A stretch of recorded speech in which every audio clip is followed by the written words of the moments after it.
This may be shocking to all of my YouTube subscribers and anyone watching this video, but I do not ask or require or emphasize submission in my marriage relationship with my wife, Tia. I'm not asking her to submit or requiring her to submit to me as the head of the relationship.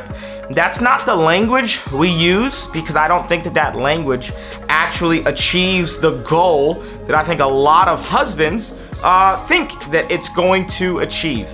It's very, very rare that I talk about marriage on this channel, but I think that this discussion on marriage is really going to help us to focus on leadership. Because if you're a husband, that means you are a leader. And how you lead in the home is going to ultimately determine how you lead in God's house. And so in today's video, we're gonna talk about submission, and I cannot wait to get into today's topic. Let's go.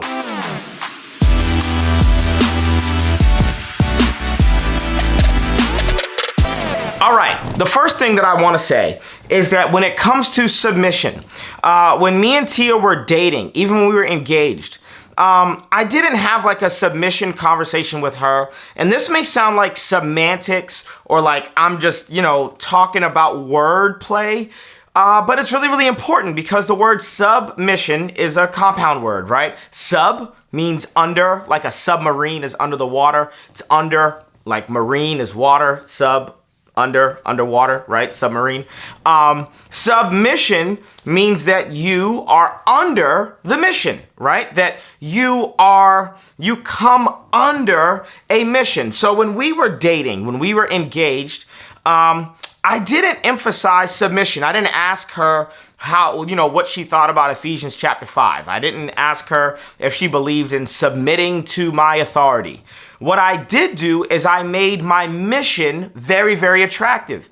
I talked about how the Arango family name was going to be redeemed in my lifetime, how my dad was a drug addict, and how my family name, that I and my wife and my children and my grandchildren were going to redeem my family's name. That in 50, 60, 70 years, when people think about the name Arango, they're going to think, man, preachers, pastors, kingdom people. Much like when people think about the last name Graham, right? You think Billy Graham, you think Franklin Graham. Like there's tons of ministry families. Or Houston, right? You think Brian and Bobby Houston, you think Joel Houston, you think this is a family of people, or Winans, right? The Winans family. You think BB, Cece, you think all of these people who are connected to this family of ministers. And so that is the vision, that is the mission that I communicated to Tia before we were married. And so now, I, as a leader, I've created a scenario where we are both under the mission, the Arango family mission. Now, God uses me to communicate that vision, to communicate that mission, and to see that vision. So I have a unique role with that mission and with that vision, but that doesn't make it mine. It makes it our mission and our vision, and I cannot require that she submit to the mission or come under the mission if I'm not under the mission. So the first thing that I want to say, if you're a young female, if you're a young woman, and you are dating some guy and he's talking more about submission than his mission, I'd run for the hills, because that individual doesn't understand how to get submission. You don't get submission by talking about submission. You get submission by talking about the mission.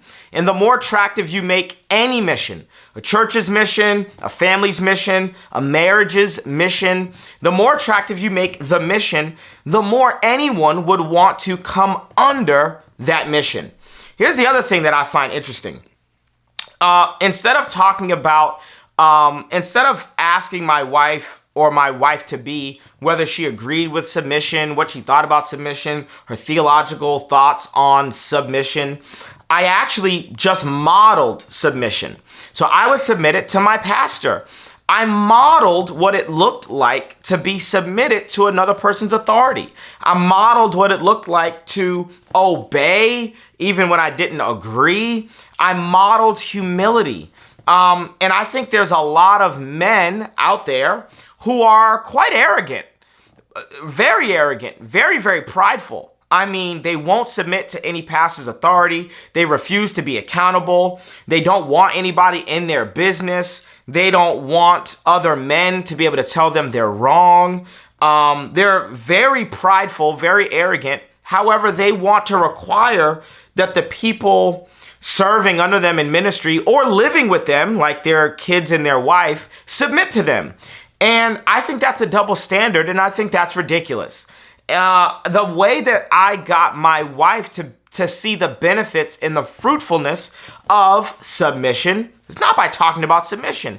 It's by exalting the mission and then by modeling submission. So many times where I honored my pastor or obeyed what he was saying or took his advice. And over time, it built up a sense of I can trust Manny, because in trusting Manny, I'm trusting a system. I'm trusting a network that if Manny tries to abuse his power in this relationship, I could talk to his pastor. I could talk to our pastor's wife, that I'm not the king of this hill and what I say goes. There's trust when people can see that there's like a network of accountability, checks and balances. And because I put those checks and balances in place, I think it made my wife feel like she could really trust what I was saying, that I had sought wise counsel, that if I say, hey, I think we should move to Alaska, I've prayed about it. She knows that I'm a person of prayer. She knows that I'm committed to the word. And she knows that there are human beings on the earth that can say, no, Manny, that's dumb. Like, you're not going to do that. Like, that's just a bad idea. I know you think you heard God on that, but we're going to challenge that. The Bible says, how can you love God who you don't see, but hate your brother who you do see? Well, the Bible isn't just giving us a rule, it's actually giving us a principle. That principle is that you can't do something with the invisible that you can't do in the visible. So in the same way that you can't love God who's invisible, but hate your brother who's visible, you can't trust God or obey God who is invisible, but disobey pastors and leaders and authority figures who are visible. That's a principle that works. You can swap out the activity, but the principle is the same. And when my wife is able to see that I'm obeying people who I can see, it gives her trust in the thought that I can obey a God who I cannot see. Last thing I'll say about submission, that at the end of the day, what's more valuable than submission is agreement. The Bible does not say that there is a supernatural authority and power that is unlocked when people submit. It's not what the Bible says. But in the biblical account of the Tower of Babel, God says this: if these people have come together speaking the same language, have agreed to do this wicked thing, nothing will be impossible for them. And so God brings division. God brings confusion. God makes them unable to communicate with one another. And what we see at Pentecost is a reversal of this. That at Pentecost, the languages that were split in order to cause division so that humans wouldn't do wicked things, God reverses that curse and gives believers an ability to agree, to hear one another so that they can build the kingdom. Instead of building this tower that's against God's will, now in Acts chapter 2, believers have a supernatural ability to build the church, to build the kingdom. And so agreement, what God says all the way back at the Tower of Babel, is that if these people who agree with each other, having the same language, have come together to do this, nothing will be impossible for them.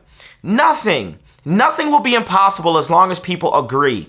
God says, man, one can put 1,000 to flight. Two can put 10,000 to flight. Ecclesiastes says, man, one person is good, but two people are better. Two people can keep warm. Two people can fight. I mean, the Bible is clear that agreement unlocks supernatural power. And unfortunately, submission is only necessary when there's a lack of agreement.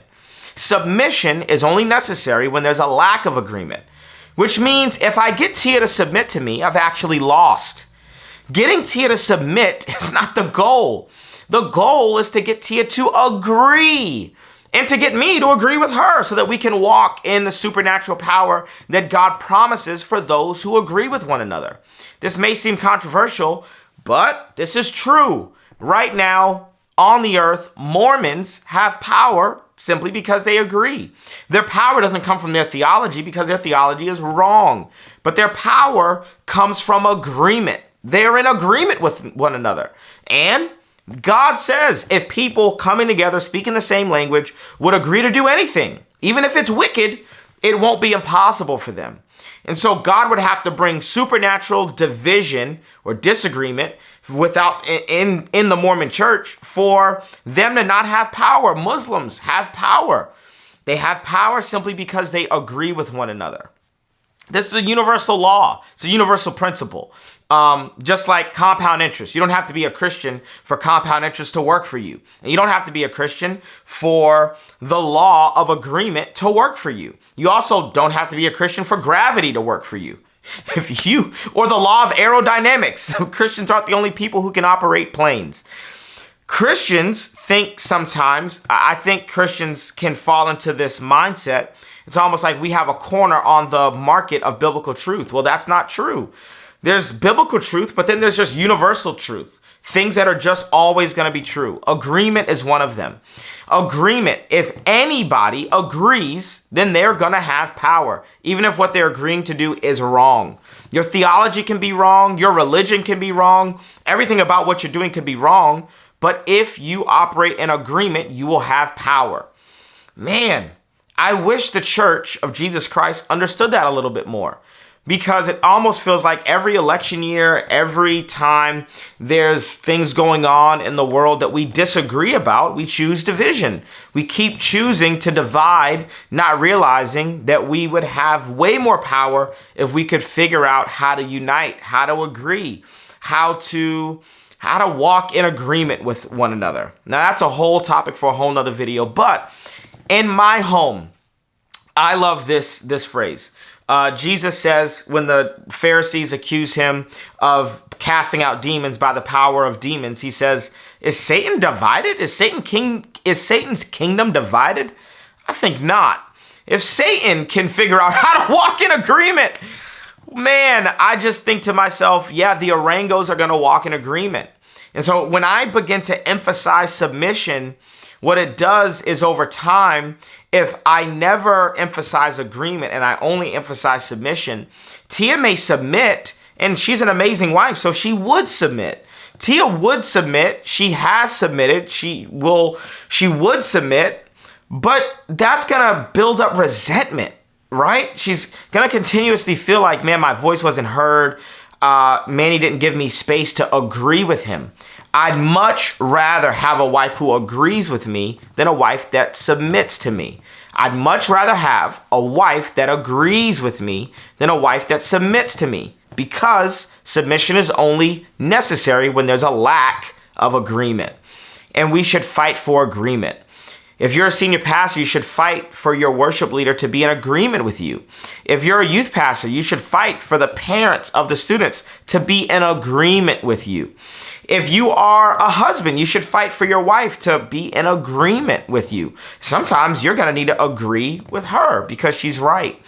If you're a youth pastor, you need to fight to agree with your senior pastor. They don't need to be in agreement with you. You need to be in agreement with them because it's their church. If you are in any kind of ministry scenario and I'm an 8 on the Enneagram, so I'm a dominant personality. So my personality naturally wants people to just submit. I don't care if you like what I'm saying, just do what I say. But every time you do that, I learned this proverb a long time ago, that authority, every time I use my authority that way to make people submit, authority is like soap. The more I use it, the less of it I have. Authority is like soap. The more I use it, the less of it I have. And so I don't want to pull out the submission card often. I actually want to work towards agreement. And working towards agreement is a long-term solution. You can get somebody to submit in the moment, but even if you get someone to submit, you still need to have a follow-up conversation as to why they didn't agree, why you had to force them to submit. If someone is going to be on your leadership team long-term, then you've got to get them to agree. Now, I say this all the time. If there's not agreement, then the mature thing is to submit, okay? If you're a wife or if you're a youth pastor and the leader that you're following, if you don't agree, the biblical thing, you're biblically mandated to submit to that leader. And so make sure that you're not using this content or this video as an excuse to not submit. No, the Bible says that if there is a lack of agreement, then that's your job as the follower to submit to that leader's authority. And my life has been blessed as a result of submitting even when I don't agree. But still, the emphasis needs to be on agreement. I can submit today. Like, I'll submit right now. Like, service is about to start in a couple of minutes. I don't have time to have a full-blown discussion. I'm going to submit right now. But maybe in that recap meeting or in a follow-up meeting, we need to get to a place of agreement for long-term health and long-term success. Hey, I hope that this video has been super, super helpful for you. I hope that all the content on this YouTube channel has been helpful. I hope that you maybe watch this with your spouse, watch this with your fiance, watch this with some people on your leadership team, share this content with them.